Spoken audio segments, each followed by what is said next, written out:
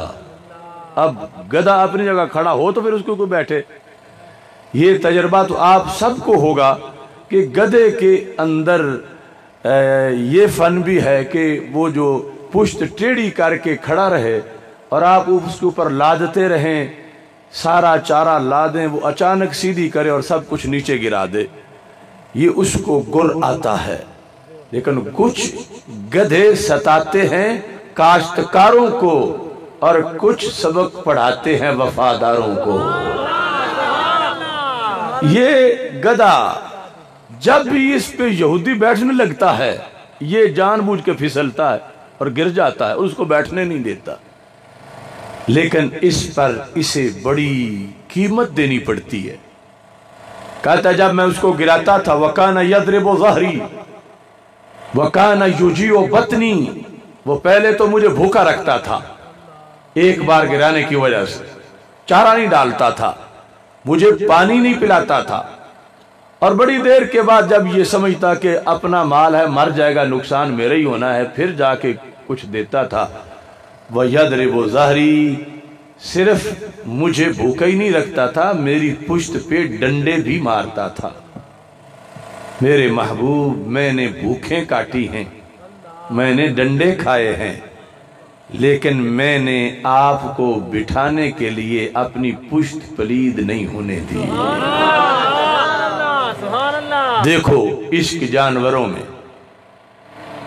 آج اگر ہمیں ناموس رسالت کی وجہ سے کہیں تھانے یا جیل میں بھوکا رہنا پڑ جائے، یا کوئی لاٹھی چارج یا کوئی تشدد کا ہمیں سامنا ہو، تو ہمیں اس جانور سے سبق سیکھنا چاہیے کہ جس میں عقل بھی نہیں تھی لیکن پھر بھی سرکار سے پیار اتنا تھا، اور اس کو یہ غلط فہمی میں نہیں ہوئی جو کچھ آج مسلمانوں میں شمار ہوتے ہیں ان کو ہوئی ہے کہ ان کے بھی دو ہاتھ ہمارے بھی دو ہاتھ، ان کے بھی دو قدم ہمارے بھی دو قدم۔ تو گدھا کہہ سکتا تھا سرکار کے بھی دو ہاتھ ہیں، یہودی کے بھی دو ہاتھ ہیں، وہ بھی بشر ہیں یہ بھی بشر ہیں، بیٹھ جائیں تو کیا ہوگا؟ لیکن اس جانور کو بھی پتا تھا کہ یہودی کی بشریت اور ہے اور مدینے کے تاجدار کی بشریت اور ہے۔ اب جس وقت یہاں تک بات ہوئی تو ہمارے آقا صلی اللہ علیہ وسلم نے خوش ہو کے فرمایا سمیتک یعفور،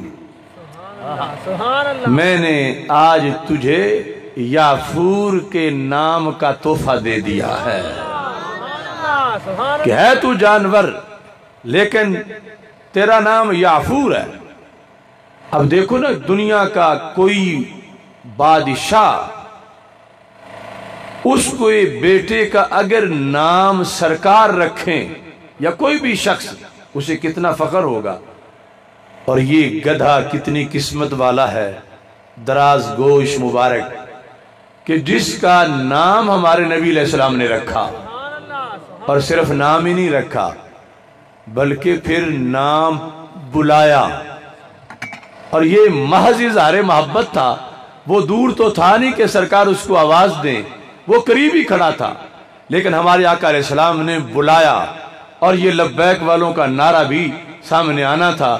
آپ نے فرمایا یا یعفور، اس نے کہا لبیک یا رسول اللہ صلی اللہ علیہ وسلم۔ اب جانور کو یہ لقب ملا اور شان پھر کیا ملی؟ حدیث شریف میں ہے، ابن کثیر نے یہ سب کچھ لکھا ہے کہ جب سرکار دو عالم صلی اللہ علیہ وسلم اس سے اترتے تھے تو اسی کو پھر پیغام دینے کے لیے بھیجتے تھے۔ آج کچھ لوگ تو سرکار کے علم کو تولنے کے درپے ہیں۔ اس دراز گوشت کو ہمارے آقا علیہ السلام فرماتے تھے چلو فلاں صحابی کو بلا کے لے آؤ۔ صرف اتنا فرماتے تھے تو اس کو پتا تھا کہ جن کا یہ نام ہے اس کا گھر کس محلے میں ہے اور اس محلے کی کس گلی میں ہے، اور پھر اس گھر میں اگر کئی شخص ہیں تو جسے سرکار نے بلایا وہ ان میں سے کون ہے؟ تو حدیث شریف میں ہے کہ جب وہ اس دروازے پہ جاتا تو ویسے تو گدھوں کی ٹانگیں اور دلتے مشہور ہیں، لیکن عاشق ادب سیکھ جاتا ہے، وہ دروازے کو جا کے ٹانگیں نہیں مارتا تھا بلکہ اپنا سر دروازے کو مارتا تھا۔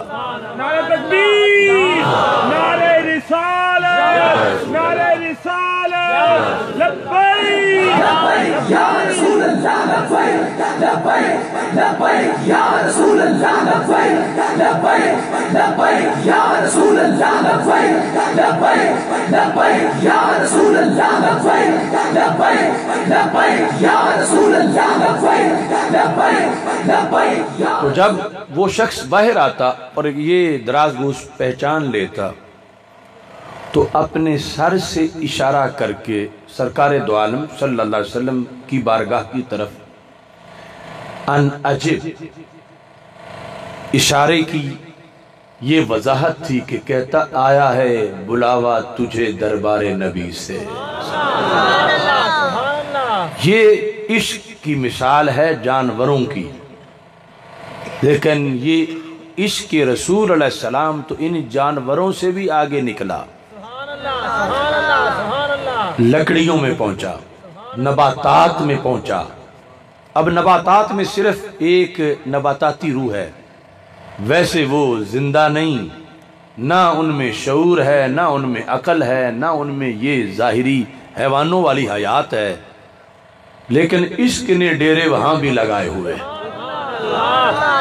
حضرت یعلا بن مرہ رضی اللہ تعالیٰ عنہ کہتے ہیں کہ رسول اکرم صلی اللہ علیہ وسلم ایک وادی کے کنارے پہ آرام فرما رہے تھے اور دوسرے کنارے پہ ایک درخت تھا۔ اسے پتہ چل گیا کہ آج میرے حبیب ادھر تشریف لے آئے۔ اس نے جڑیں کھینچیں اور چلتا چلتا ہمارے آقا علیہ السلام جہاں آرام فرما تھے وہاں آیا، جھکا اور پھر واپس چلا گیا۔ جب ہمارے آقا علیہ السلام بیدار ہوئے تو حضرت یعلا رضی اللہ تعالیٰ عنہ نے پوچھا کہ یا رسول اللہ صلی اللہ علیہ وسلم آج تک یوں درختوں کو آتے جاتے کبھی نہیں دیکھا تھا، جہاں ہیں وہاں ہوا سے تو ٹہنیاں حرکت کرتی رہتی ہیں، لیکن یہ تو باقاعدہ چلتا آیا ہے اور آ کے پھر واپس گیا ہے، یہ معاملہ کیا ہے؟ تو ہمارے آقا علیہ السلام نے یہ نہیں فرمایا کہ تم بتاؤ جاگ تم رہے تھے میں تو سو رہا تھا، مجھ سے تم کیوں پوچھتے ہو؟ یہ نہیں فرمایا، کیونکہ بتایا ہوا تھا تنام عینایا ولا ینام قلبی، کہ میں عام لوگوں جیسا نہیں ہوں کہ سو جاؤں تو سارے دفتر ادراک کے بند ہو جائیں، میری آنکھیں سوتی ہیں، دل میرا جاگتا رہتا ہے۔ دل جاگنے کا مطلب صرف دل کا دھڑکنا نہیں ہے، دل کا باخبر رہنا ہے۔ فرمایا میں حالت نیند میں بھی جانتا ہوں کہ کیا ہوا ہے۔ فرمایا شجرۃ استأذنت ربها عز وجل ان تسلم علیہ، فرمایا یہ جو درخت ہے جب یہاں آیا صرف وہی نہیں، جب وہاں تھا میں وہ بھی جانتا ہوں۔ اس نے وہاں کھڑے کھڑے استأذنت ربہا، اپنے رب سے اذن مانگا، کس چیز کا؟ ان اسلم علیہ، کہ مجھے سلام کہے۔ یعنی اس کے شوق پیدا ہوا کہ مسجد نبوی شریف میں تو جا نہیں سکتا اور نبی میرے بھی یہ ہیں، یہ کہاں نصیب میرے کہ تو آپ چل کے آتا، کوئی جذبہ محبت میرے کام آ گیا ہے، میرے دل کی دھڑکنوں میں تیرا نام آ گیا ہے، کر لو قبول آقا یہ غلام آ گیا ہے۔ نعرہ تکبیر، اللہ اکبر، رسالت، یا رسول اللہ، رسالت، یا رسول اللہ، میلاد النبی زندہ باد، لبیک لبیک یا رسول اللہ لبیک لبیک لبیک۔ پاک اللہ استأذنت ربہا۔ اب یہاں سے یہ بھی پتا چلا کہ جو رسول حالت نیند میں، نیند شریعت اس کو آدھی موت قرار دیتی ہے، نصف موت ہے۔ جو حالت نیند میں اپنی جگہ کھڑے درخت کی بات سنتے ہیں وہ اپنے گھر بیٹھے اس خوش بخت کی بات کیوں نہیں سنتے؟ حالانکہ نیند میں ہے۔ تو آج آپ اپنے روضہ پاک میں حیات حسی حقیقی جسمانی کے ساتھ زندہ ہیں۔ آپ کی نیند جیسی کسی کی نیند نہیں، اور آپ کی وفات جیسی کسی کی وفات نہیں۔ ان اللہ حرم علی الارض ان تاکل اجساد الانبیاء فنبی اللہ حی یرزق۔ اللہ نے زمین پر حرام کر دیا ہے، وہ کسی بھی نبی کے جسم کو کھا نہیں سکتی۔ اللہ کا نبی زندہ بھی ہوتا ہے اور اسے قبر میں رزق بھی دیا جاتا ہے۔ اور یہ عقیدہ ہمارے آقا علیہ السلام دے کے گئے اپنی امت کو کہ میں جب نہیں ہوں گا اور ان سے پوچھا جائے گا کہ اب بتاؤ اس وقت ایگزیکٹ تمہارے آقا علیہ السلام جن کو تم خاتم النبیین مانتے ہو اب ان کی کیا حالت ہے، کس کیفیت میں ہے؟ تو یہ ٹیکنالوجی نہیں بتا سکتی تھی، سرکار خود بتا کے گئے۔ حضرت موسیٰ علیہ السلام کے بارے میں صحیح مسلم میں یہ حدیث شریف ہے، فرما معراج کی رات جب میں ان کی قبر کے پاس سے گزرا رأیت موسیٰ قائما یصلی فی قبرہ، وہ اپنی قبر میں کھڑے ہو کے نماز پڑھ رہے تھے۔ اب تم بتاؤ جو بندہ سویا ہوا ہو یا بے جان ہو، کیا صرف روح کھڑی ہو سکتی ہے؟ روح جسم کے بغیر قیام ہی نہیں کر سکتی، اور جسم روح کے بغیر کھڑا نہیں ہو سکتا۔ تو کھڑے ہو کے نماز پڑھنے سے لیے ضروری ہے کہ جسم ہے اور جسم میں روح ہے۔ پھر اگر بندہ زندہ ہو لیکن سو رہا ہو تو پھر بھی کھڑا ہو کے صحیح نماز نہیں پڑھ سکتا۔ تو پتہ چلا کہ ہمارے آقا علیہ السلام نے فرمایا کہ انبیاء کے بارے میں یہ یقین رکھو اگرچہ زمانہ گزر گیا ان کے وصال کو، مگر پھر بھی وہ اپنی قبر میں حیات حسی حقیقی کے ساتھ زندہ بھی ہیں اور جاگ بھی رہے ہیں۔ تو اگر اپنی قبر میں موسیٰ علیہ السلام جسمانی طور پر زندہ ہیں، جاگ بھی رہے ہیں، تو جو موسیٰ علیہ السلام کے آقا ہیں روضہ پاک میں ان کی بیداری کا عالم کیا ہوگا؟ تو آپ نے فرمایا استاذنت ربہا، اس نے رب سے اذن مانگا تو اللہ نے اجازت دے دی۔ یہ میرے پاس جب آیا تھا تو مجھے سلام کہنے آیا تھا، لکڑی کے عاشق کا سلام۔ اگر آواز ہوتی تو حضرت یالا بھی تو سن لیتے، آواز ہوتی تو پھر نہ پوچھتے کہ محبوب یہ کیا کرنے آیا تھا، پھر اس کا سلام سن کے خبر دیتے محبوب آپ آرام کر رہے تھے، وہ درخت آیا ہے اور اس نے یہ کہا ہے السلام علیکہ یا رسول اللہ صلی اللہ علیہ وسلم، مگر انہیں تو آواز نہیں آئی۔ تو عقیدہ دیکھو، دور و نزدیک کے سننے والے وہ کان، کانے لالے کرامت پہ لاکھوں سلام۔ آج کے کچھ لوگوں کو یہ تشویش ہے کہ یہ وہاں اگر مواجہ شریف پہ کھڑے ہوں پھر تو سن لیتے ہیں، اور یہاں سے فاصلہ زیادہ ہے اس لیے سن نہیں سکتے کہ آواز کیسے پہنچے گی۔ تو درخت بتا رہا تھا یہ تو آواز کے بغیر والا بھی سن لیتے ہیں، کہ جب آواز ہی نہ ہو پھر بھی ان کے کان سن لیتے ہیں، تو جو درختوں کا آواز کے بغیر والا سن لیتے ہیں ان خوشبختوں کا آواز والا سلام بھی سن لیتے ہیں۔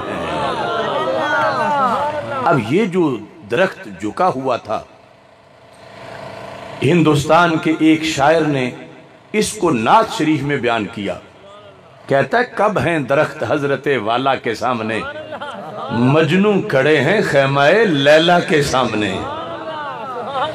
کہ لوگ محبوبوں کی باتیں کرتے ہیں لیکن ہمارے تو وہ محبوب ہیں یہاں پر تو درخت بھی یوں آ کے پیار سے کھڑے ہوتے ہیں جیسے لیلا کے خیمہ کے سامنے مجنو آ کے ادب سے کھڑا ہو جاتا ہے۔ سبحان اللہ سبحان اللہ۔ اعلی حضرت فاضل بریلوی رحمت اللہ علیہ نے فرمایا کہ تم تو اپنی طرف سے قلم توڑ چکے ہو کہ میں نے کیا نعت لکھی، فرمایا اس کا دوسرا مصرع بدلنا پڑے گا، کہاں کے مجنو کہاں کی لیلائیں، نعت کہنی ہے ایک مصرع تمہارا ہوگا دوسرا مصرع ہمارا ہوگا، یوں بولو۔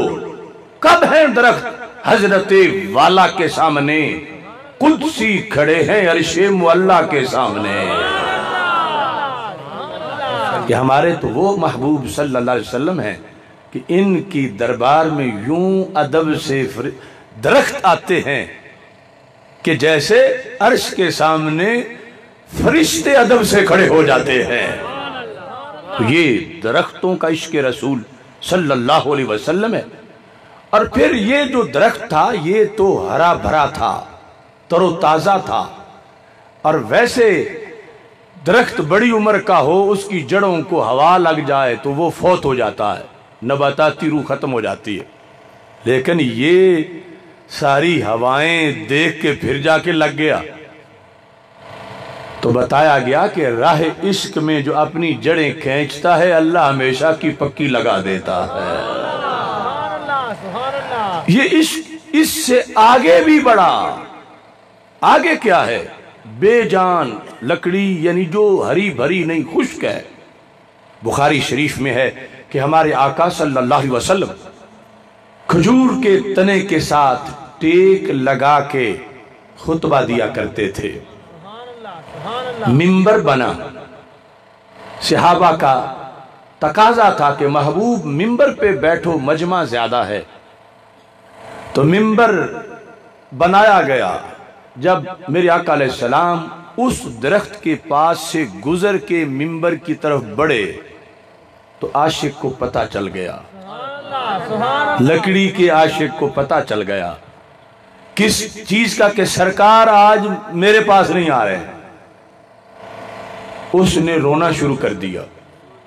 چشم فلک نے کبھی بے جان لکڑیوں کو روتے نہیں دیکھا تھا، یہ وہ حبیب ہیں جن کی عشق میں بے جان لکڑیاں رو پڑی۔ سبحان اللہ سبحان اللہ۔ یعنی یہ کوئی خیالی بات نہیں، بخاری میں ہے فَصَاحَتِ النَّخْلَةُ الَّتِي كَانَ يَخْطُبُ عِنْدَهَا، کہ اس درخت نے، لکڑی کے خشک تنے نے چیخیں مار کے رونا شروع کر دیا۔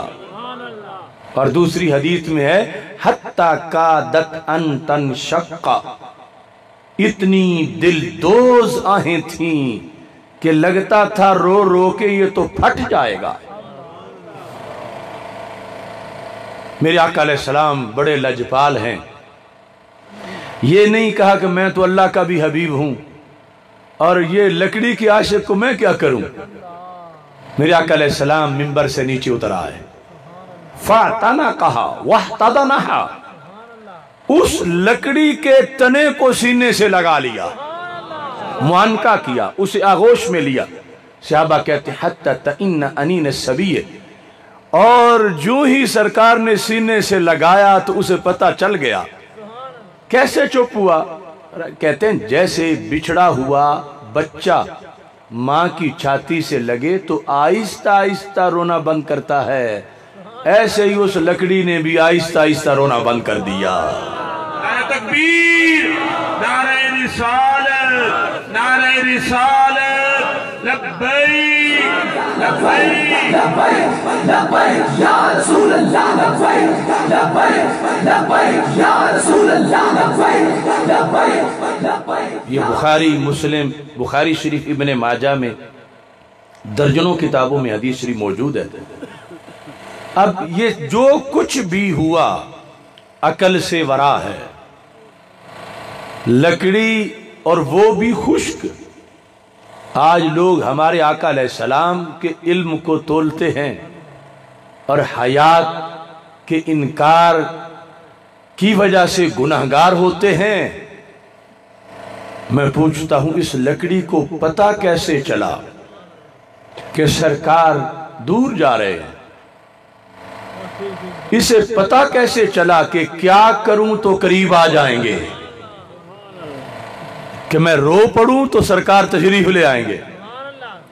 اسے کیسے پتا چلا کہ اب مجھے انہوں نے سینے سے لگا لیا ہے؟ بلکہ اس سے اگلا بھی مسئلہ جو دلائل النبوہ ہے امام بہقی اس میں ہے کہ میرے آقا علیہ السلام نے باقاعدہ پھر اس سے مذاکرات کیے کہ تو بھی عاشق ہے اور یہ صحابہ بھی عاشق ہیں، ان کا یہ مطالبہ ہے کہ میں منبر پہ بیٹھوں، تیری یہ ضد ہے کہ میں تیرے ساتھ کھڑا ہو جاؤں، ناراض نہ انہیں کروں گا، ناراض نہ تمہیں کروں گا، میں دو آپشن تجھے دیتا ہوں، مرضی تیری ہے، جو بھی ان میں سے تو پسند کر لے۔ اگر تو چاہتا ہے تو جس باغ میں تو کبھی اے درخت کھجور کے تر و تازہ ہوتا تھا اور تجھ پہ کھجوریں لگتی تھیں، میں اسی میں تجھے واپس لگاتا ہوں، تجھ پہ پھر کھجوریں لگنا شروع ہو جائیں گی۔ اور اگر چاہتا ہے تو میں پھر تجھے جنت میں پہنچا دیتا ہوں تاکہ جنتی تیری کھجوریں کھائیں۔ اب دیکھو فیصلہ کتنا زبردست کیا خشک تنے نے، فیض ہے عشق رسول علیہ السلام کا۔ کہتا ہے اختار الباقی علی الفانی، محبوب مجھے اب دنیا کے کسی باغ میں نہ لگاؤ، اس نے پھر جو فنا ہونا ہے، مجھے جنت پہنچاؤ کہ میں ہمیشہ پھر اسی طرح مسکراتا رہوں۔ تو جن کے لکڑی کے عاشق جنتی ہوں ان کے انسانی عاشقوں کا درجہ کیا ہوگا؟ اب یہ آج لوگ کہتے ہیں کہ روح نکل گئی، پھر قبر میں زندگی کیسی، پھر خود حافظ قاری ولی کی تو کیا سرکار دو عالم صلی اللہ علیہ وسلم کے بارے میں بدگمانیاں کرتے ہیں مماتی ٹولہ۔ تو میں پوچھتا ہوں یہ سب کچھ جو ہوا تو لکڑی کو فیض کہاں سے ملا؟ جن کے تلووں کا دھون ہے آب حیات، ہے وہ جان مسیحا ہمارا نبی۔ یہ میرے آقا علیہ السلام کے جسم کی قوت لامسہ ٹچنگ پاور کا فیض ہے کہ جس بے جان لکڑی سے سرکار کا جسم لگے اس بے جان لکڑی میں بھی جان آ جاتی ہے، تو ان کی اپنی جان کا عالم کیا ہوگا؟ یہی وجہ ہے کہ حضرت امام شافعی رحمت اللہ علیہ حرم شریف میں بیٹھے تھے، آپ نے ایک چیلنج کیا، فرمایا کہ رب نے جس نبی کو جو دیا وہ سارے معجزات رب نے ہمارے آقا علیہ السلام کو دیے اور پھر اس کی علاوہ ان گنت معجزات عطا کیے۔ تو ایک نصرانی نے کہا کہ حضرت عیسیٰ علیہ السلام تو مردوں کو زندہ کرتے تھے، تم بتاؤ کہ حضرت محمد مصطفیٰ صلی اللہ علیہ وسلم نے بھی مردے زندہ کیے؟ تمہارا دعویٰ ہے کہ سارے نبیوں کے معجزات انہیں دیے گئے، تو کیا یہ معجزہ احیاء موتا مردوں کو زندہ کرنے کا دیا گیا؟ امام شافعی رحمت اللہ علیہ کہنے لگے یہ تم احیاء موتا کی بات کر رہے ہو، یہ تو چھوٹی بات ہے، رب نے ہمارے نبی علیہ السلام کو تو اس سے بھی بڑی شانیں عطا فرمائی ہیں۔ اس نے پوچھا اس سے بڑی کیا ہو سکتی ہے؟ امام شافعی رحمت اللہ علیہ نے کہا کہ احیاء موتا کا مطلب ہے مردے کو زندہ کرنا۔ مردہ کیا ہے؟ جس میں کبھی جان تھی لیکن اب چلی گئی، اسے واپس اسی میں لے آنا۔ تو کہا یہ تو جان پہلے رہ چکی ہے جس جگہ، اس کو واپس لانا اتنا بڑا کام نہیں جتنا اس جگہ جان کو لے آنا ہے جہاں کبھی آئی نہیں تھی۔ اس نے کہا اس کا کیا مطلب ہے؟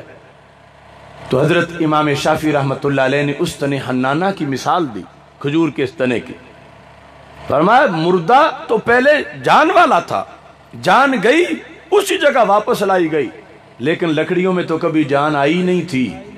ہمارے آقا وہ ہیں جنہوں نے وہاں بھی زندگی آباد کی جہاں کبھی زندگی کا کوئی تصور ہی نہیں تھا۔ تو یہ عشق رسول صلی اللہ علیہ وسلم نباتات میں ہے، خشک لکڑیوں میں ہے، اور اس سے آگے ہے جمادات کا سلسلہ، جن میں نباتاتی روح نہیں کہ خشک لکڑی میں کبھی تو تھی اب نہیں۔ تو میرے آقا صلی اللہ علیہ وسلم سے بے جان چیزیں بھی پیار کرتی ہیں، پتھر، پہاڑ۔ بخاری شریف میں ہے ہمارے آقا صلی اللہ علیہ وسلم جنگ سے واپس تشریف لائے تو آپ نے فرمایا احد جبل یحبنا، احد ہے تو پہاڑ مگر ہم سے پیار کرتا ہے۔ ہے پہاڑ یعنی پہاڑ ہو کے بھی، ورنہ احد جبل میں جبل کی خبر دینے کا کوئی مقصد نہیں تھا، بندے بندے کو پتا تھا جو ساتھ تھے کہ وہ پہاڑ ہے۔ مطلب اس بات کو اجاگر کرنا تھا کہ جو پیار نہ کرے مجھ سے، لوگ کہتے ہیں وہ سنگ دل ہے، تو سنگ سے تو پوچھو کہ سنگ تو مجھ سے سنگ ہو کے بھی پیار کرتا ہے۔ احد جبل یحبنا، وہ ہم سے پیار کرتا ہے۔ تو محبوب اگر پتھر کا عاشق پیار کرے تو آپ اس کو نوازتے ہیں، نحبہ، ہم اس سے پیار کرتے ہیں۔ انی لعارف حجرا بمکہ کان یسلم علی قبل ان ابعث، صحیح مسلم شریف میں ہے، فرمایا میں مکہ مکرمہ کے اس پتھر کو اب بھی جانتا ہوں کہ ابھی میں نے تو رسول ہونے کا اعلان نہیں کیا تھا، لیکن میں جب بھی گزرتا تھا وہ مجھے رسول کہہ کے ہی سلام کرتا تھا۔ امام زرقانی نے وہ لکھا کہ کیا سلام تھا، کہ وہ کہتا تھا السلام علیکہ یا رسول اللہ صلی اللہ علیہ وسلم۔ تو سوچنے کی بات ہے، جن کی نبوت کا پتھروں کو پتا ہو تو کیا خود ان کو پتا نہیں تھا؟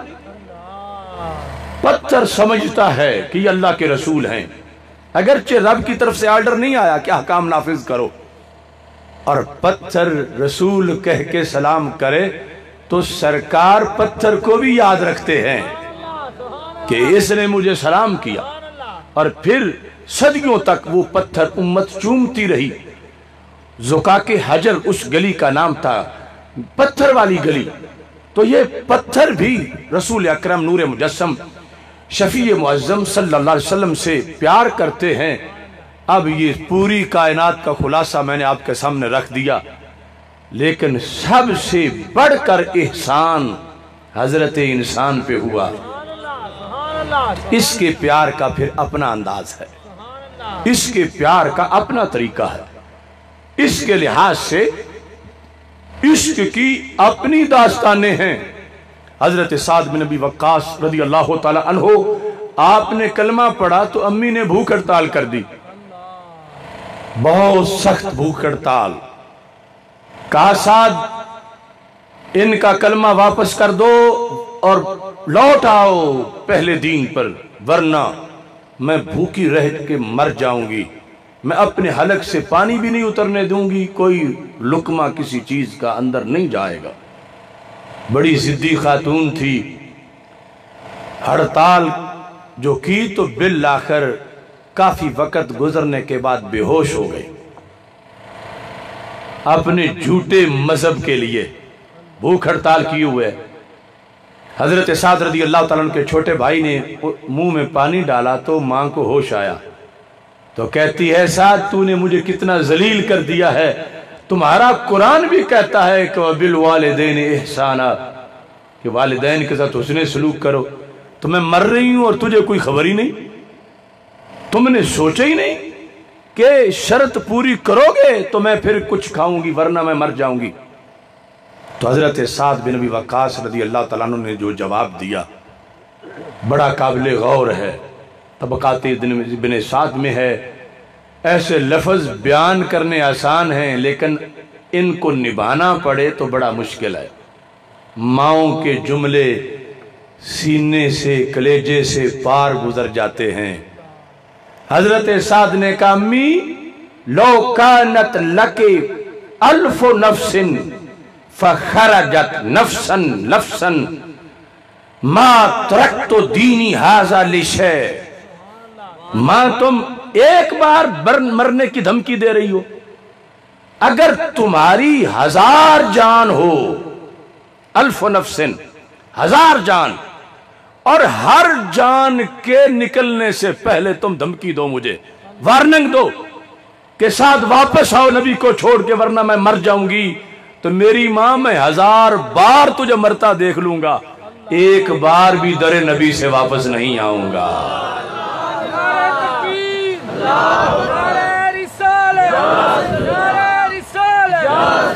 تو یہ عشق رسول صلی اللہ علیہ وسلم جو صحابہ کرام رضی اللہ تعالی عنہم میں تھا، اس کی اقتداء کا ہمیں حکم ہے، اور اللہ کے فضل و کرم سے اہل سنت و جماعت اسی ادائے محبت پہ قائم ہے. بخاری شریف میں ہے کہ حضرت جابر رضی اللہ تعالی عنہ، حدیبیہ کا مضمون ہے کہ جب پانی نہیں مل رہا تھا تو صحابہ نے کہا محبوب اب وضو کیسے کریں؟ تو فرمایا کہ جس برتن میں کچھ ہے وہ لے آؤ. میرے آقا علیہ السلام نے اس میں اپنا ہاتھ مبارک رکھا تو انگلیوں سے چشمے جاری ہو گئے. انگلیاں ہیں فیض پر ٹوٹے پیاسے جھوم کر، ندیاں پنجاب رحمت کی ہے جاری واہ واہ. یہ پنجاب رحمت 5 انگلیوں سے پانی شروع ہو گیا. اتنا پانی، اتنا مقدس، سینکڑوں صحابہ تھے، پیا، سواریوں کو پلایا. حضرت جابر رضی اللہ تعالیٰ عنہ سے کسی نے پوچھا جو اس وقت پاس نہیں تھے، کم کنتم یومئذ، جابر تم اس دن کتنے تھے کہ جنہوں نے پانی پیا؟ اول تو انگلیوں سے پینے والا پانی نکلنا یہ ایک خود بہت بڑا معجزہ ہے کہ جو سرکار کی ذات کو عقل پہ تولنا چاہتے ہیں وہ بتائیں یہ پانی کہاں سے رہا تھا. انسانی بدن میں تو خون ہے یا رطوبتیں ہیں، یہ تو زمزم سے بھی مقدس پانی تھا، کہاں سے نکل رہا تھا اتنا زیادہ؟ تھا کتنا؟ پوچھا تم کتنے تھے جنہوں نے پانی پیا؟ تو حضرت جابر نے کہا یہ نہ پوچھو ہم کتنے تھے، یہ پوچھو پانی کتنا تھا. کننا 15 مئہ لو کننا 100 الف لکفانا. کہا ہم تو تھے 1500 لیکن ہم 1,00,000 بھی ہوتے تو پانی کافی تھا. لو کننا 100 الف لکفانا، یہ بخاری شریف ہے. اگر ہم 1,00,000 بھی ہوتے تو پانی کافی تھا.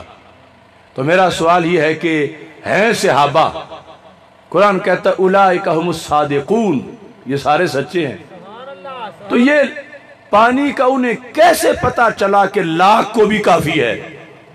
پانی تو وہی تھا جو نکلا تو پی لیا، نہ کوئی اس سے تالاب بھرا، نہ حوض، اور نہ یہ ہے کہ کوئی 80,000 بیٹھ کے پی گئے تو 20,000 کا ویسے مان لیا. وہ تو تھے ہی 1500، باقی روایتوں میں 1400 ہے. پیتے 1500 ہیں، مانتے 1,00,000 کا ہیں. سبحان اللہ سبحان اللہ. بات بڑی قابل غور ہے. 1,00,000 میں اور 1500 میں بڑا فرق ہے. کسی نے کسی سے لینا 1500 ہو، مانگے 1,00,000، تو یہ کوئی قریب آنے والی بات ہی نہیں. آج جس ماحول میں ہم ہیں، دوسرے طبقے سے پوچھو کہ بطور فرض اگر تم وہاں ہوتے اور 1500 ہوتے تو ان سے کوئی پوچھتا پانی کتنا تھا، انہوں نے کہا جتنے ہم تھے اتنے ہی تھا. تم کتنے تھے؟ ہم 1500. تو 1505 کے لیے کافی تھا؟ تو انہوں نے کہتا بالکل نہیں، جتنے نے پیا ہم وہی مانیں گے. ہم بڑے تحقیق والے ہیں، بغیر ثبوت کے ہم نہیں مانتے. پیا 1500 نے ہے تو ہم اوپر 5 کیوں مانیں؟ تو یہ نسل 5 بھی نہ مانے اور صحابہ پورا 1,00,000 مان جائیں سبحان اللہ کہ یہ 1500 مانے 1,00,000 ذکر بخاری شریف میں ہے، کیوں مان گئے؟ ان کا عقیدہ تھا جن کی انگلیاں 1500 کو پلا سکتی ہیں تو پھر 1,00,000 کو بھی پلا سکتی ہے۔ انہوں نے کہا تجربے کی ضرورت ہی نہیں کہ ہم کو 90,000 کو پہلے پلائیں یا 99,000 کو اور پھر 1,000 صرف مانے، ہم محتاج نہیں۔ کیوں؟ کہا قیامت تک مسلمانوں کو اصول دینا چاہتے ہیں کہ شان رسول علیہ السلام تول تول کے نہیں سینہ کھول کے مانی جاتی ہے۔ نعرہ تکبیر، نعرہ رسالت، نعرہ رسالت۔ تو یہ صحابہ کا جو انداز ہے، یہ ہے اہل سنت کا مزاج۔ ہماری مٹی اگرچہ عجم کی ہے لیکن سینہ میں نور عرب کا ہے۔ یہ ہمارے ہاں ہے کہ کچھ پتہ چلے تو ہم بہت کچھ مانتے ہیں، کچھ پتہ چلے تو صحابی پتہ تو کچھ کا چلانا 1500 نے پیا، تو یہ کوئی غلو کرنے والے لوگ نہیں، یہ عشق رسول والے لوگ ہیں۔ پیا 1500 نے، مانا 1,00,000 کا ہے، اور ہے وہ اللہ کہتا ہے فَإِنْ آمَنُوا بِمِثْلِ مَا آمَنْتُمْ بِهِ فَقَدِ اهْتَدَوْا۔ قیامت تک جس نے ایمان کا قبلہ چیک کرنا ہو ان صحابہ کو دیکھے۔ تو یہ کتنی بڑی سعادت ہے ہم اہل سنت و جماعت کی کہ جو مزاج تھا صحابہ کا اس کا عکس ریفلیکشن تجلی پڑی ہے مزاج اہل سنت پہ۔ دوسرے اپنے باپ دادا کی شانیں بیان کرتے ہوئے تو زمین و آسمان کے کلاب میں ملا دیتے ہیں، لیکن جو ہی سرکار کی باری آئے تو کبھی سند کمزور، کبھی کچھ کمزور، اصل میں ایمان کمزور۔ اور یہ صورتحال جو صحابہ کرام رضی اللہ تعالیٰ عنہم کی ہے، اس صورتحال کو اگر آج اس زمینی حقیقت میں دیکھو گے تو اہل سنت ہیں۔ اس لیے میں کہتا ہوں بحمد اللہ ملا حق سے عقیدہ اہل سنت کا، پڑھا ہے قدسیوں نے بھی قصیدہ اہل سنت کا، زمین ہے اہل سنت کی، زمانہ اہل سنت کا، بنایا رب نے جنت میں ٹھکانہ اہل سنت کا، کسی کی ایڑ کی جانب نہیں اٹھتی نظر اپنی، خدا نے بھر دیا اتنا خزانہ اہل سنت کا، زبان مصطفیٰ سے یہ ملا ہم کو لقب واضح، عطائے مصطفیٰ ہے آب و دانہ اہل سنت کا، اٹھو منزل ملے گی تو مزے کی نیند سو لیں گے، کرو اب کام تھوڑا سا روزانہ اہل سنت کا، سنو فکر رضا میں ہی بقا ہے آج بھی اپنی، کوئی تجھ کو نہ بھٹکائے بیگانہ اہل سنت کا۔ یہ ایک سوال پوچھا گیا ہے کہ قبر پر اذان پڑھنا قرآن و حدیث سے اس کا ذکر ثبوت دیا جائے، تو حدیث شریف میں ہے کہ یہ جو شیطان ہے ملعون، یہ بندے کا تعاقب کرتا ہے یہاں تک کہ جب منکر نکیر سوال کرتے ہیں تو قبر کی مٹی اس کے لیے اندر جو لیٹا ہے اور شیطان جو باہر کھڑا ہے، مٹی کا یوں ہی انداز ہوتا ہے جیسے شیشے کے آر پار دو کھڑے ہوں۔ اس صورتحال میں حدیث نے بیان کیا، اب جب ادھر ہوتا ہے مر ربوں کا، تیرا رب کون ہے، تو یہ کمینہ اس کو متوجہ کر کے اپنی طرف اشارہ کرتا ہے، ابلیس۔ یہ حدیث ہے رسول اکرم صلی اللہ علیہ وسلم کی، یعنی اس کو کہتا میرا نام لے۔ جب منکر نکیر پوچھتے ہیں مر ربوں کا، قبر والے سے تیرا رب کون ہے، یہ اس کو دیکھ رہا ہوتا ہے اور وہ اس کو دیکھ رہا ہوتا ہے، لہذا وہاں بھی گمراہ کرنے کی اپنی کوشش کرتا ہے اور اشارے سے اس کو گائیڈ کرتا ہے کہ میرا نام لے، یعنی آواز اس کی ادھر نہیں جا رہی، نظر اس کو یہ بھی آ رہا ہے اور یہ بتا رہا ہے میں ہوں رب تیرا۔ تو میرے آقا صلی اللہ علیہ وسلم نے فرمایا کہ اس موقع پر بھی میرے دین نے قبر والے کی حمایت کی ہے۔